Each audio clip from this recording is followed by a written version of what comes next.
Hello guys! Today we are going to continue with our Wing Gambit series.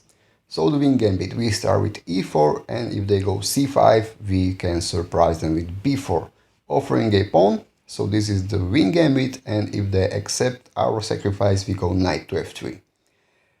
In the last video we've been looking at the knight to c6 move, which is the most played one, and in today's video we are going to be looking at the second most played move, which is pawn to e6.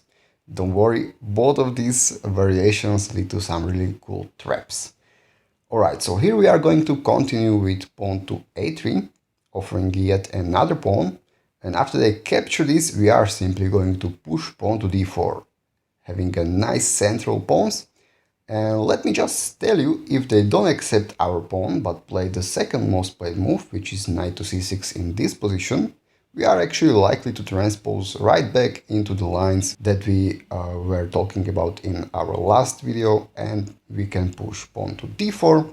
And here if they capture this pawn we have these nice tricks with pawn to d5. So make sure to check out that video. And now let's focus on the main line of this sideline, which is capturing this pawn and playing d4. In this position, most played move is pawn to d5, which is also the correct move, and we don't want to exchange these pawns, but we want to push pawn to e5. And after this, well, we are causing some troubles for black with developing this knight, because it cannot jump to its usual square. And in this position, by far the most played move is developing the second knight with knight to c6. We are going to continue with pawn to c3, creating this nice and solid structure of pawns. And actually, what's pretty convenient about this Wing Gambit is that you don't even have to face the Sicilian to get this on the board. You can also play this against the French defense. So let's have a look at this e4 and e5, the French defense. We can continue with knight to f3, and here pawn to d5, and after e5 this is known to be the advanced variation of the French defense.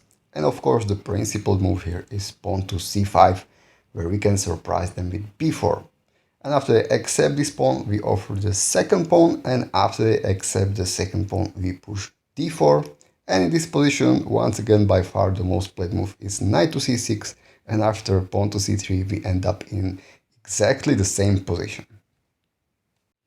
So this is what I like about this Wing Gambit. By studying this opening, you are now covered in two really main opening choices by black, which is the Sicilian and the French defense. Alright, once we are in this initial position, there are two moves that I would like to talk about today.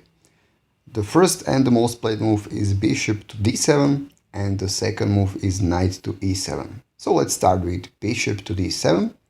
Here we can continue with bishop to d3, creating this really powerful bishop controlling this whole diagonal.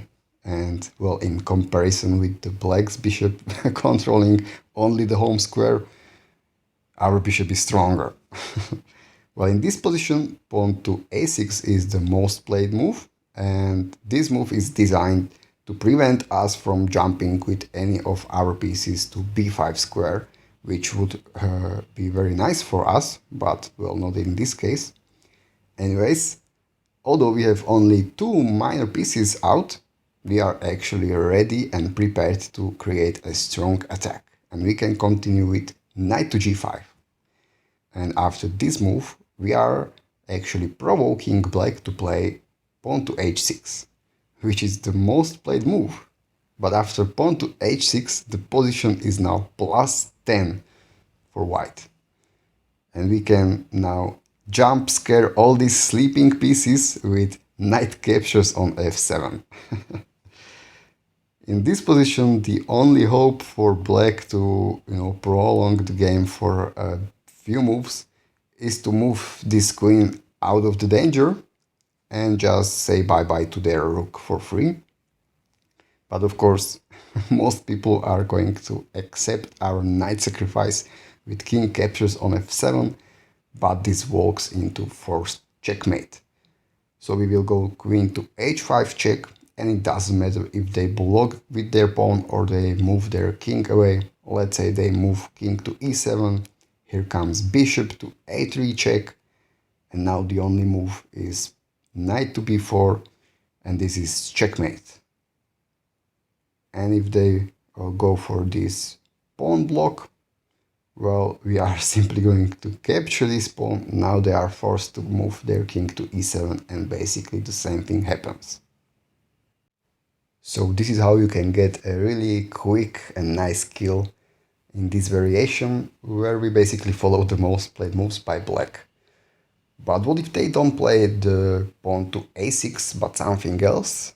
Will our trap still work? Well, we can still go for our trap as long as they keep these pieces undeveloped and they just play something on the queen side. So for example, I believe rook to c8 is one of the most played moves. You can still go knight to g5 and provoke h6 and the trap will still work. Alright, but let's go back. So this was the bishop to d7 variation. Let's now have a look at knight to e7. Well, here I recommend you to continue with knight captures on a3, and here one of two things is likely to happen. They are either going to play knight to g6 or knight to f5, to open up this square for the bishop so they can finally get castled. So I believe knight to g6 is the most played move, and here we are going to continue with bishop to d3, and usually they play bishop to e7 so they can finally get castled and enjoy their one pawn advantage.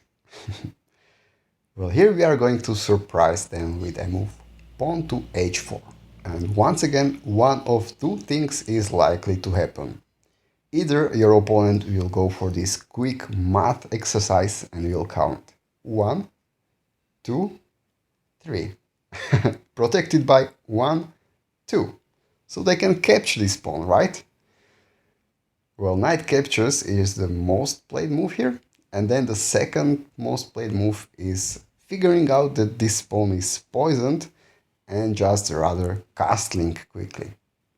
Both of these moves are blunders, so that's cool. So let's see this. I believe capturing the pawn is the most played one, so after knight captures, we are going to recapture the knight, and they are going to recapture our knight, and we are going to hit them with queen to h4. What is this? Queen to g4. With this we are threatening the bishop, but also this pawn, and they cannot save both of these pieces. So the most played reply is bishop back to e7, and we are going to grab on g7, hitting the rook, and actually it is already losing for black, but they are just going to make it worse for themselves. Because here the correct solution to this problem of theirs is to run king this way, so now the queen will protect this rook, but of course by far the most played move is simply rook to f8, but here we hit them with knight to b5. In this position most players try pawn to a6, which fails to this knight to d6 check. And it doesn't matter that they can capture this bishop, this knight with their bishop. We are going to recapture, and once again they will make things even worse for them by capturing this pawn, because here we hit them with bishop to a3, and we are actually just hitting everybody on this diagonal, and they cannot even move the queen away, because if they do, then there is some sort of forced checkmate after capturing this. So they need to give up the queen right now in this position and just capture this bishop. Let's move it a little bit back. If they don't play a6, then the second most try to hold on to stuff is to play bishop to d7 here. But now we hit them with bishop to g5. Once again seemingly hanging a piece, but well, after they capture this bishop, what we achieved is now bishop isn't covering this square, and once again knight to d6 comes with a check, king is forced to e7, queen captures with check, the only move is to block with the pawn, and after that rook captures on h7 with check, and after the only legal move, blocking with the rook, this is going to be checkmate. Alright, let's go back. So I said one of the two things will happen after pawn to h4. So we look at captures. The second most played move is getting castled. Well, this is once again winning for white after pawn to h5. We are kicking away the knight, and the machine is saying that the best way to continue is just to give up the knight like this. But, well, like, who is going to play that? Of course, they are going to play knight to h8, and here we can play queen to c2, threatening a checkmate. So they usually try g6, and now queen to d2, threatening to go here, infiltrate like this. So let's see if black does nothing about it. For example, bishop to d7, we can go queen to h6, and now we are just threatening to capture this pawn, unleash our rook and threaten this checkmate. And with these guys pointing this direction, this is like super winning. So they cannot allow this. The machine is suggesting here to push pawn to f5, because now that will create a square for this knight to attack our queen if it tries to infiltrate. But here we are going to continue with pawn captures on g6, and here, well, if they capture with their pawn, we can even sacrifice our rook like this, and this position is like +10 because of queen to h6 with check and, well, super winning. And if they capture with their knight, we are once again going to sacrifice our rook, this time on h7, and if they capture this rook, this is once again something like +10 for white. So not very playable for black. Alright, let's go back. This is how you can punish both of the most played moves after they played knight to g6. Now let's go back and let's see the other move, and that is knight to f5. Well, here we are going to continue with basically the same ideas. We are going to play bishop to d3. Now bishop to e7 is by far the most played move. And once again we are going to play pawn to h4.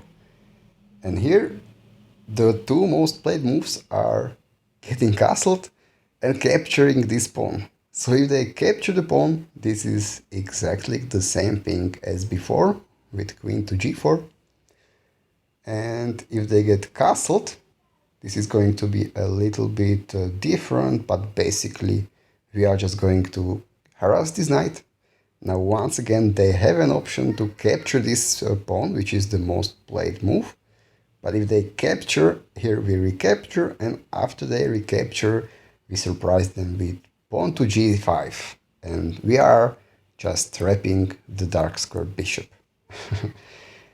Most guys just capture this pawn on g5 because it looks like it's a free pawn. But guess what? Thanks for opening up the h file for us, and we can hit them with bishop, captures on h7 with check, and after the king moves, queen arrives at h5, and this is just a forced checkmate. So this is not playable for them. And if they don't capture this pawn here, then the second most played move is knight to h6, and we are going to play knight to g5. So we are now threatening this little pawn here. It is never a good idea for them to capture this knight like this, because it will help us with opening the h file. So what they need to do here is to protect h7 with pushing g6. But we are going to just get nuts and sacrifice our knight on h7. So they don't really have a choice, they need to accept this knight, and after that pawn to h5.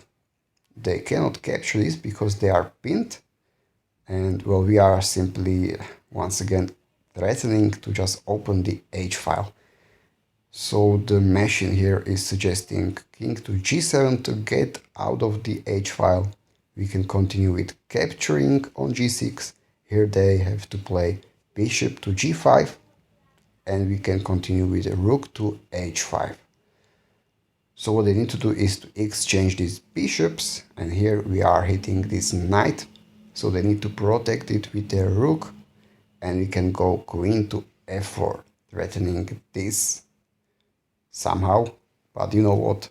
You figure it out. This position is like +3 advantage for white, and I don't want to be dictating the whole game for you. So have fun analyzing this or playing this without analysis and try to find the correct moves and destroy your opponent. Alright guys, as you can hear, my kids are awake, so I need to go, but I think this should be enough for these traps in the Wing Gambit. Have fun, take care, bye, and see you later.